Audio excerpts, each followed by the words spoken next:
नमस्ते, 안녕하세요। म कोरियन भाषा प्रशिक्षक मधुसूदन कुँवर, TPS भाषा परीक्षा सम्बन्धी विभिन्न विषयवस्तुहरू ल्याउने क्रममा आज यो सामुलनोरी भन्ने विषय लिएर आएको छु। है अलिकति रोचक विषयवस्तु छ। परीक्षाको दृष्टिकोणले महत्त्वपूर्ण विषयवस्तु पनि हो। है भिडियो अन्त्यसम्म हेर्नुहोला।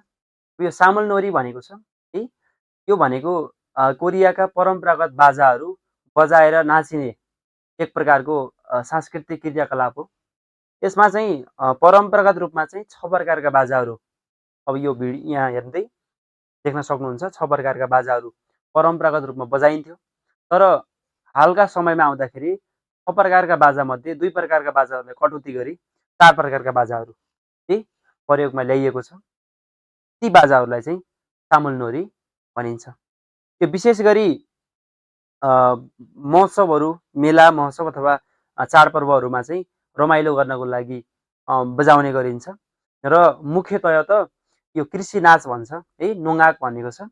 यो कृषि नाचमा चाहिँ बढी प्रयोग गरिएको पाइन्छ। कृषि राम्रो होस् भन्ने, समयमै पानी परोस्, कृषि अन्नबाली राम्रो होस् भन्ने उद्देश्यले यी प्रकारका बाजाहरू बजाउने गरिन्छ। अनि समाजमा भएका मानिसहरू बीच एकताबद्ध सूत्रमा कायम गर्नको लागि है एकता कायम गर्नको लागि यी बाजाहरू बजाउने पनि अर्थ राखिन्छ है। अनि विभिन्न किसिमका मेला अथवा चाडपर्वहरू मनाउँदाखेरि रमाइलोको रूपमा पनि यी बाजाहरू बजाउने गरिन्छ। अब यो आफ्नो यी बाजाहरूको आफ्नो बाजा बजाउँदाखेरि आफ्नै प्रकारको अर्थहरू छ। अब हेर्दै यहाँ क्वेङ्गवारी भन्ने बाजा छ। क्वेङ्गवारी भन्ने बाजाले चाहिँ फन्केरुल छिदा भनेको छ। यो बिजुली चम्किनु भन्ने हुन्छ है। अब पानी पर्दै गर्दाखेरि बिजुली चम्किएको जस्तो हामीले महसुस गर्छौँ है। त्यो फन्केरुल छिदा भन्छ। क्वेङ्गवारी भन्ने बाजा बजायो भने चाहिँ बिजुली चम्किन्छ भन्ने अर्थ दिन्छ। अनि यो छाङ्गु भन्ने बाजा छ। छाङ्गु भन्ने बाजाले चाहिँ फिगा ओदा भन्छ, पानी पर्छ भन्ने अर्थ राख्छ है।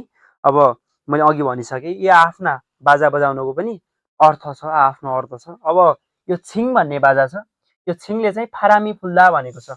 यो हावा चल्छ भन्ने अर्थ बोकेको हुन्छ। अनि यो फुक भन्ने बाजा छ हेर्दै। यो फुक भनेको छ यो खुरुमुल किदा भनेको बादल लाग्छ भन्ने अर्थ दिन्छ है। अब हेर्दै अब यी सबैको वास्तविक उद्देश्य भनेको पानी परोस् भन्ने उद्देश्य हो। कृषि नाचमा यी बाजाहरू बजाउनुको प्रमुख कारण भनेको के हो त पानी परिदियोस् र कृषि बाली राम्रो होस् भन्ने अर्थ छ।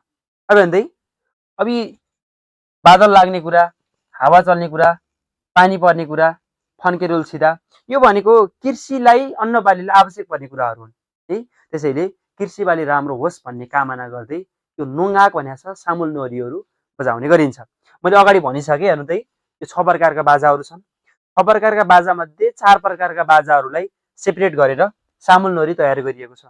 यी 2 प्रकारका बाजाहरू छन्। यो नाफाल र थेप्याङ्सो भनेको छ हेर्दै।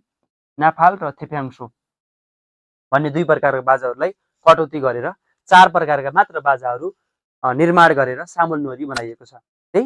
अब सामुलनोरीको अर्थ के हो त सामुलनोरी भनेको चाहिँ परम्परागत रूपमा नाचिने सामूहिक रूपमा परम्परागत रूपमा नाचिने बेला चाहिँ प्रयोग गरिने बाजा भनेर पनि अर्थ राख्छ सामुलनोरीले है। अब यिनीहरूको नेपाली अब खासै छैन है। अब बाजाहरू ढोलकहरू भनिए तापनि अब यसको ठ्याक्कै नेपाली चाहिँ हुँदैन है। अब नाफाल थेप्याङ्सो भनेको छ नरसङ्घा भन्छ। नेपाली ठ्याक्कै भन्ने हो भने त नरसङ्घा भन्छ नाफाललाई। अनि थेप्याङ्सोलाई सहनाई भन्छ है। सहनाई भनेको है नेपालमा पनि कता कता प्रयोग गरिएको देखिन्छ है। यो नरसङ्घा फुकिन्छ अनि सहनाई बजाइने गरिन्छ है। नेपाली जान्नु परेन, कोरियनमा चाहिँ हामीले बुझ्दाखेरि राम्रो भयो है।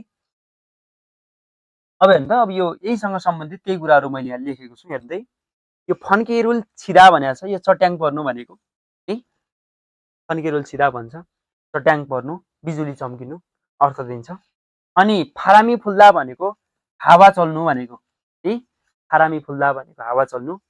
फिगा ओदा भनेको पानी पर्नु है। यी पछाडिका कुरा चाहिँ इम्पोर्टेन्ट छ है। पछाडिको कुरा खुरुमुल किदा भनेको छ बादल लाग्नु भनेको है। खुरुमुल किदा भनेको बादल लाग्नु। अनि छिजिनी नादा भनेको छ यो छिजिनी नादा भनेको भूकम्प जानु भनेको है। छिजिनी नादा भनेको भूकम्प जानु। अनि आन्केगा किदा भनेको छ यो हुस्सु लाग्नु भनेको कुहिरो लाग्नु भन्छ है। कुहिरो कुहिरो लाग्नु है कुहिरो लाग्नु। आन्केगा किदा भनेको के हो त कुहिरो लाग्नु भनेको है। यो पछाडिका कुराहरू सफिक्स भन्छ, पछाडितिर प्रत्यय भन्छ नि नेपालीमा, यस यु यफ यफ है एक्स्ट्रा सफिक्स। यी कुराहरू चाहिँ जान्नु होला है। परीक्षामा कहिलेकाहीँ ठ्याक्कै सोधिदिन्छ, सजिलो लागे तापनि परीक्षामा अलिकति प्रेसर हुन्छ, त्यो प्रेसरको बेलामा चाहिँ अलिकति झुक्याएको जस्तो महसुस गर्न सकिन्छ है। अब यहाँ केही कुरा यहाँ थोरै डिस्क्राइब गरेको छ हेर्नु त यो सामुल नोरीको विषयमा। 한국에서는 कोरियामा चाहिँ 농사가 잘 되기를 바라면서 कोरियामा चाहिँ कृषि अन्नबाली, 농사 भनेको कृषि बाली है, राम्रो होस् भन्ने कामना गर्दै 잘 되기를 바라면서 사람들은 मान्छेहरू 농악을 합니다। 농악 भनेको परम्परागत कृषि नाच है, परम्परागत कृषि नाच 농악 भन्छ है, परम्परागत कृषि नाच्ने गर्छन्। 한국에서는 농사가 잘 되기를 바라면서 사람들은 मान्छेहरू 농악을 합니다। कृषि नाच नाच्ने गर्छन्। 농악은 힘든 농사 일을 잊게 하고 भनेको छ है। अब इत्ता भनेको बिर्सनु है, यो इत्ता भनेको बिर्सनु। यो परम्परागत रूपमा नाचिने यो कृषि नाचले चाहिँ हिमदुन नोङसाइल भनेको छ, यो गाह्रो कृषि काम भनेको है, काम गर्दै गर्दाखेरि एकदमै थकानको महसुस हुन्छ कहिलेकाहीँ है, थकाइ लाग्न सक्छ, गाह्रो लाग्न सक्छ, हो त्यो प्रकारको गाह्रो कामलाई चाहिँ बिर्साउन मद्दत गर्छ भनेको छ नि।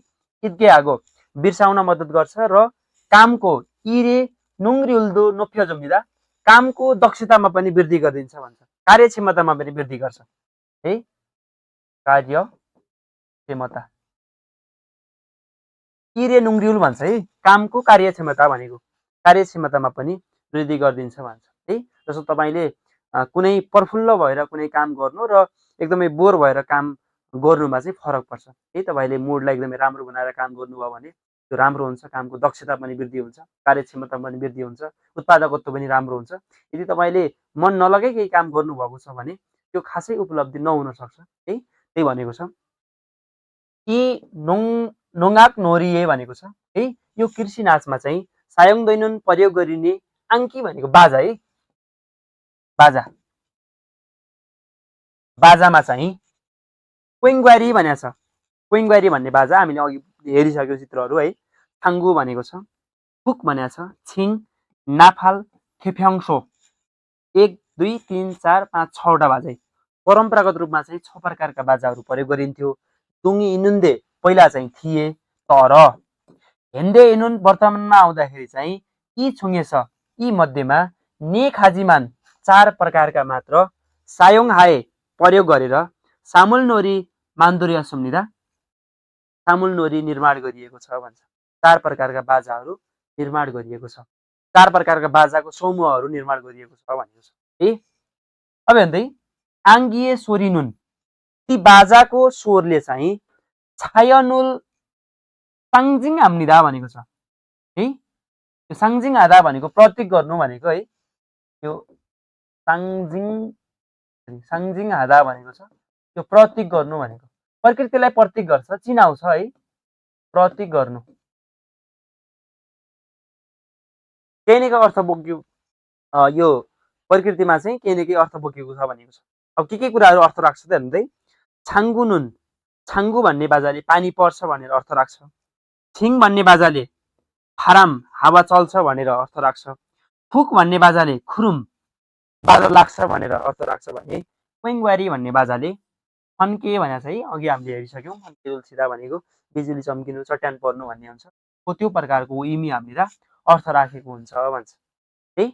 ल, कोरियामा कृषि कार्य राम्रो होस् भन्ने कामना गर्दै मान्छेहरूले परम्परागत रूपमा नाचिने कृषि नाच नाच्ने गर्छन्। यो कृषि नाचले चाहिँ गाह्रो कृषि कार्यलाई बिर्साउन मद्दत गर्ने र कामको कार्यक्षमतामा पनि वृद्धि गर्न मद्दत गर्छ।